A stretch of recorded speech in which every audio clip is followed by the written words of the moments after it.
have to record this for history because we're very excited. This is where 7 Million Bikes podcast goes to the next level. We're about to sign the lease for our very first studio premises, right in the heart of D1. I can't believe this is actually happening. 1 Pasteur Street. All right, we're going in. Yep.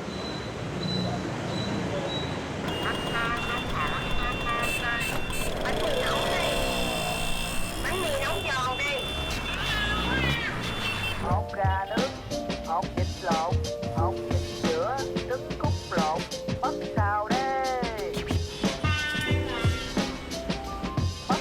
Bắp xào đê.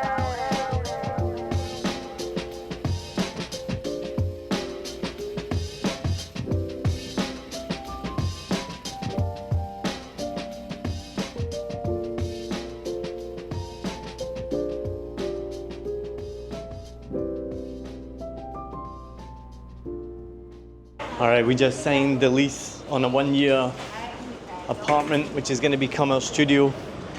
The first / our weekend apartment / our second apartment. We've been in Vietnam for 9 years. I can't believe we now have 2 apartments. That's not 2 apartments. We have a studio. I can't believe we have a studio. I can't believe after I started a podcast for fun in 2019, because I was bored because you were working, we now have an international business and we're starting our own studio in Saigon. That's mind blowing. We are buzzing right now. I don't really know. It's just amazing. We're back at Pasteur Street Craft Beer, which, as Adri called it, our spiritual home when we were walking in, which we've just passed 9 years in Vietnam. The first place we came to, one of the first places we came to in 2015 when we visited was Pasteur Street. On Pasteur Street, there was one location, it just opened. We love craft beer, we lived in New Zealand, craft beer everywhere. The only craft beer in the whole of Vietnam we could find, or in Saigon anyway. Maybe a couple others, Platinum if you argue. But anyway, went to Pasteur Street, loved it. We came back a year later or so. The first thing we did was go to Pasteur Street, and we've been waiting for it. We couldn't wait for a Jasmine IPA. And we've always come to Pasteur Street beer since we've lived here, and it's one of our go-to spots. We're buzzing right now, as we just showed you. We've just signed a lease on a studio, in an apartment, for a studio on Pasteur Street. It's pretty awesome. I'm just like blown away right now. Yeah. Like, I'm absolutely buzzing. Part of D1. Yeah. And then so many other things it's just amazing. So I've been looking for a place for a studio. Our beers are here, which is exciting. Hello. Your construction idea. Thank you very much. Thank you. 10 years? Perfect timing. 10 years at Pasteur Street as well. Which matches when we first came. Yeah, 10 years of our ago. visit to Vietnam. Then we came back 10 years ago. Cheers to 7 Million Bikes podcast. So I actually haven't had a drink for 2 months. This is my first pint. So it is? 11 weeks, nearly 3 months. Cheers. And we are celebrating. Pretty exciting thing.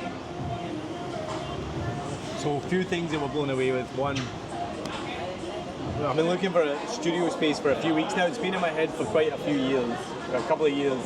Got close to doing it a year or so ago, but then it fell through. And then it just was one of these things like, I'm gonna do it, but didn't really make the effort. And then only about a month ago or a few weeks ago, I was like, right, need to make the effort. There are no podcast studios in Saigon. There's plenty of studios, there's live stream studios, there's photo studios. I may be wrong, but as far as I can tell, there are no studios for rent in Saigon for podcasts. And in every other major city in the world, there's a plethora of them, there's heaps of them. You can just Google podcast studios and you find one, you rent one. There's ones in Singapore, there's ones in Bangkok, there's none in Saigon. And I wanted to be the first one. I think I am. So I've been looking at offices and I've been really picky. I wanted really particular specifications, like the lobby, the toilets, the walls. Yeah, the walls were really important because a lot of the offices we looked at were like thin plasterboard walls, so we were like, no, that's going to be too loud. And so hadn't found anything yet, but we knew we were going to. Then Adrian messaged me, a couple of weeks ago. Yeah, I didn't really look at my phone too much at work, but one Friday, I think, I just was checking notifications on Facebook, and a post came up on an expat group, which usually doesn't pan out because there's thousands of people in these tens of thousands of people in these expat groups. But it looked really nice. It looked affordable in comparison to some of the spaces we've been looking at. It's already furnished. D1 location. So I just screenshotted it, sent it to you. Were you missing a key detail? What? It wasn't an office. Well, it was an apartment. Yeah, it was an apartment, but the look of it, I don't know, it just had something. It just, the pictures were beautiful, they often are, right, of spaces online. Yeah. So anyway, screenshotted it, was like, what about this?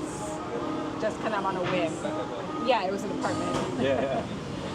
And then... I didn't think you'd think, the impression I got was you didn't think I would be interested because it wasn't really what I was looking for. I wasn't sure because of the aesthetic. The aesthetic is very, like quintessential, like traditional, not traditional Vietnamese, but a little bit traditional Vietnamese. Like it's got tiled floors, beautiful exposed brick wall, that nice like colonial yellow paint color. But one of the things we noticed when we were looking at some of the spaces, right, was that like newer office buildings or newer buildings had like thinner walls, and for your audio you need thick noise, I don't know, audio proof, sound treated, I don't know, whatever. There's some of the places we went to I would like knock the wall and you could just hear how thin it was. It was basically plasterboard, like somebody rented a big floor and then just put in some cheap walls. Or a lot of the offices spaces you're looking at have like glass partitions or glass walls, and like that's not good for the sound. And then we also looked at a house that was to be used for an office space in Thai Dinh, right? But it was like the ceilings were like 15 feet high, which is also not going to be good for sound. There was a lot of natural light. You want like dark so that you can have a bright, you can use studio lighting, and you want like a anyway, could tell all of this. It looked like it had potential from these little pictures on Facebook. Sent it to you, and then Neil, being Neil, was like, message the guy right away, can we go see it today? And he was like, when can you come? And I was like, yeah, I can just stop on my way home. It's actually... Oh, was it the same day? It was the same day or the next day. It was relatively convenient. It might have been the same day, I think it was. On my way home from work. Well, I think it was a Friday as well, which helped, which meant I didn't have anything else going on. And as soon as we went, it just checked all those boxes. What I also really liked about it is that it has a kitchen, so... No, but when we first walked in... Coffee. Oh man, I just thought of something as well. I remember, so I had a meeting before I was going to see it, I was going to meet you to see this. And when I was driving there, I nearly thought I was just pulling over and messaging you and the guy and saying, like, let's just cancel it. Yeah. Why? I think because it was an apartment, and I was just like driving on the way there, and I was like, it's just a waste of time. It's just going to be a waste of time. It's not going to work. I don't know why. I just remember thinking, I'll just cancel this. And then I was like, oh, why cancel it? Just go now and check it out. Well, I was surprised that we actually ended up having a viewing so quickly because if you're looking for a place to live in Saigon, it's difficult, and there's loads of other people looking, and people will come with their deposit and they'll pay right away, or like the rent was relatively cheap for what it is, I think. Oh yeah. In D1, a nice sizable apartment. So I just assumed it would get snatched up right away. I didn't really think we had a chance, but I was like, let's try. And then, you're really persistent. It was on a Friday, because that whole weekend is when you were messaging back and forth, like, this is what we want to do, is that okay? But just to go back quickly, not only was I going to cancel the meeting, when we walked in, my immediate reaction was no. I don't think I actually told you that. My immediate reaction was like, no, like, this is just no. And then it was kind of as I walked in, I think I walked all the way to the bedroom, as a bedroom. It's an apartment. It's an apartment. And then came back, and then I don't know, something just clicked, and I was like, no, this could work. This looks really nice. Because it's got that exposed brick wall, and then I can't remember exactly what it was, but I was like, no, this can work. I think as well, seeing the initial pictures of it, the space before we went, and then also when we got there, is I know what you've been looking for is having like the ability to create multiple aesthetics, right? Because people might have different visions of what they want for their podcast to look like, right? I think that exposed brick's incredible, and then you go there and there's multiple different places. I think ultimately you'll probably just use the two. Yeah. But initially I was like, wow, you could have like 4 different places in this place that you record. And it's furnished, which helps as well. We were looking at empty offices that we're going to have to furnish, kit out. And it can be hard to see the potential in a empty room. Yeah, like that guy you sent me yesterday. Yeah. There was somebody yesterday posted in some podcast Facebook group. Was like, hey, which one of these setups do you like? Corner room, back wall, blah blah blah. But it's just an empty white room, and There showed was it two to chairs AJ. and And a I table. was like, I don't know how you would give your opinion on this because you can't see it. But anyway, that's an aside. So we spoke to the agent or the guy organising. I'm not sure he's an actual agent, but super nice guy who. And then he was talking to the owner, and we kind of explained like what we want to do. We don't want to rent it as an apartment per se. We want to record podcasts there. A bit of back and forth, but it was all good, and everything was like, yeah, that's fine. You can do that, no worries. And so that was all agreed. Are you going to talk about how there was a bit of a, we almost didn't get it for that reason? No, when did You almost like were like, this isn't going to work out. well, yeah. So there was a few like. So I never really got my hopes up for it because you just never know. Like I said, renting an apartment in Saigon, you just never know until you know, until you've confirmed and signed, because someone can always just come in and snatch it. Well, so that's what I was going to say. So there was a bit of back and forth with like just legalities and things like this, and we kind of cleared those hurdles because I remember saying to Adrian, I did say to you last weekend or the weekend before, I think it was last weekend, I was like, I don't think it's going to work out. There's too many hoops to jump through. I thought it was just going to be too difficult, and if someone else wants to rent it and they're like, hey, can we just rent this as is? They're just going to be like, yeah, because we don't have to jump through all these hoops. Yeah. And so... Oh, thank you. Thank you very much.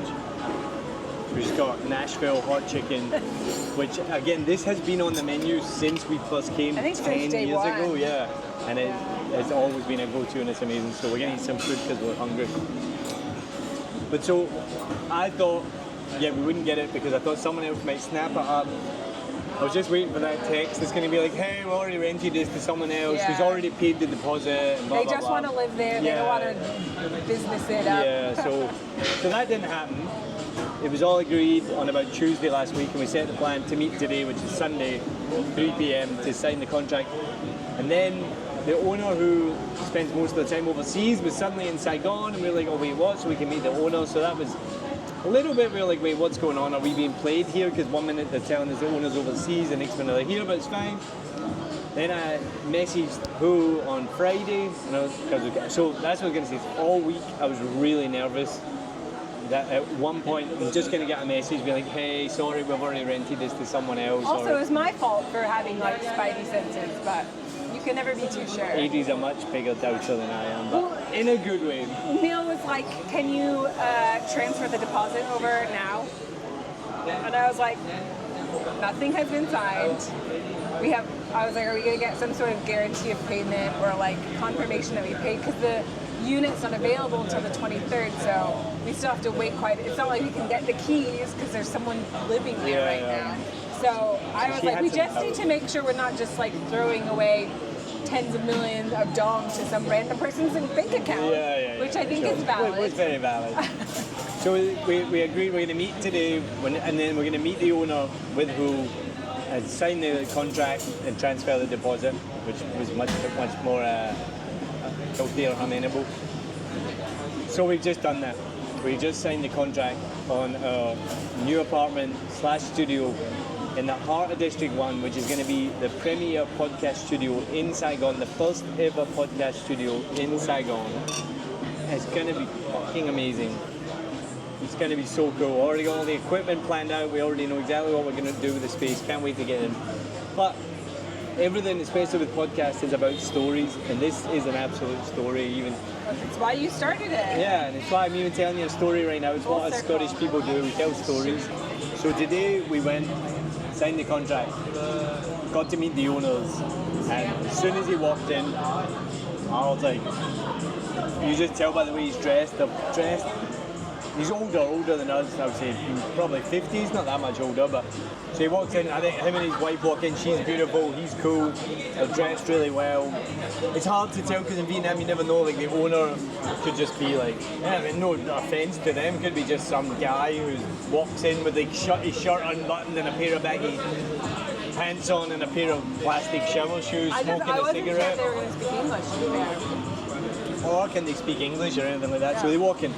They're just super well put together, super nice, really lovely couple. So immediately, like, good vibe from them. And then he said to me, "Oh, I recognize you. I've seen your podcast," which immediately right away I was like, "That's fucking cool." No, not like that. Just it's so cool.